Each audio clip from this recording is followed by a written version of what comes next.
بسم اللہ الرحمن الرحیم۔ السلام علیکم دوستو، جنت عیش و آرام کی ایک ایسی جگہ کا نام ہے جو ایمان والوں کو ان کے ایمان اور عمل کے صلہ میں اللہ تعالیٰ کی طرف سے عطا ہوگی۔ حضرت ابو ہریرہ رضی اللہ تعالی عنہ روایت کرتے ہیں کہ رسول اللہ صلی اللہ علیہ وسلم نے ارشاد فرمایا کہ اللہ تعالیٰ نے فرمایا ہے کہ میں نے اپنے نیک بندوں کے لیے ایسی چیز تیار کر رکھی ہے کہ جس کو نہ کسی آنکھ نے دیکھا، نہ اس کی خوبیوں کو کسی کان نے سنا، اور نہ کسی انسان کے دل پر اس کی ماہیت کا خیال گزرا۔ اس کی دیوار سونے چاندی کی اینٹوں اور مشک کے گارے سے بنی ہے۔ اس کی ایک اینٹ سونے کی اور ایک چاندی کی ہے۔ زمین زعفران کی کنکریوں کی جگہ موتی اور یاقوت سے بنی ہے۔ دوستو، جنت میں 100 درجے ہیں۔ ہر درجے کی چوڑائی اتنی ہے جتنی زمین سے آسمان تک، اور دروازے اتنے چوڑے ہیں کہ ایک بازو سے دوسرے بازو تک تیز گھوڑا 70 برس میں پہنچے۔ جنت میں ایسی نعمتیں ہوں گی جو کسی کے خواب و خیال میں بھی نہیں آتی۔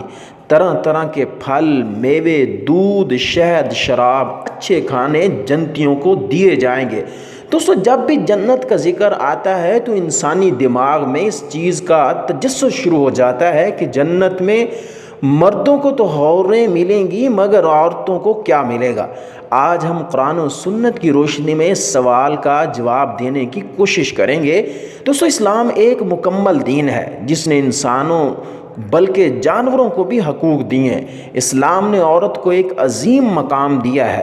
جنت میں جہاں مردوں کو حوریں ملے گی، وہیں عورتوں پر بھی انعامات کا ذکر کیا گیا ہے۔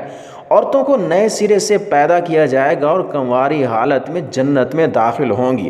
دوستو، جنتی عورتیں اپنے شوہر کی ہم عمر ہوں گی اور اپنے شوہروں سے ٹوٹ کر پیار کرنے والی ہوں گی۔ قرآن مجید میں ان سب باتوں کا ذکر سورۃ واقعہ میں اس طرح سے کیا گیا ہے کہ اہل جنت کی بیویوں کو ہم نئے سرے سے پیدا کریں گے۔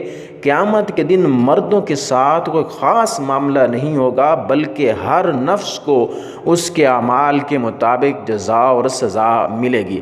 فرمان الہی ہے، اور جنت میں داخل ہو جاؤ تم اور تمہاری بیویاں، اور تمہیں خوش کر دیا جائے گا۔ دوستو، جنت میں داخل ہونے والی خواتین اپنے پسند کے مطابق دنیاوی شوہروں کی بیویاں بنیں گی، بشرط یہ کہ وہ شوہر بھی جنتی ہوں۔ دوستو، جن عورتوں کی دنیا میں ایک سے زیادہ شوہر رہے ہوں گے، ان کی اپنی پسند کے مطابق کسی ایک کے ساتھ ان کو رہنے کا اختیار دیا جائے گا۔ حضرت سلمہ رضی اللہ تعالی عنہ ارشاد فرماتی ہیں کہ انہوں نے آپ صلی اللہ علیہ وسلم سے عرض کیا کہ اے اللہ کے رسول صلی اللہ علیہ وسلم، ہم میں سے بعض عورتوں نے دنیا میں 2 یا 3 یا 4 مردوں سے یکے بعد دیگرے نکاح کیا ہوتا ہے، اور مرنے کے بعد جنت میں چلی جاتی ہیں، اور سارے مرد بھی جنت میں چلے جاتے ہیں، تو ان میں سے کون سا اس کا شوہر بنے گا؟ تو آپ صلی اللہ علیہ وسلم نے ارشاد فرمایا کہ اے سلمہ، وہ عورت ان مردوں میں سے کسی ایک کا انتخاب کرے گی، اور وہ اچھے اخلاق والے مرد کو ہی پسند کرے گی۔ اللہ سے گزارش کرے گی کہ اے اللہ، یہ مرد دنیا میں میرے ساتھ بہت اچھے سے پیش آیا، اس کو میرے ساتھ بیاہ دے۔ دوستو، اس طرح کی اچھی اور اسلامی ویڈیوز دیکھنے کے لیے آپ ہمارا چینل ضرور سبسکرائب کر دیں۔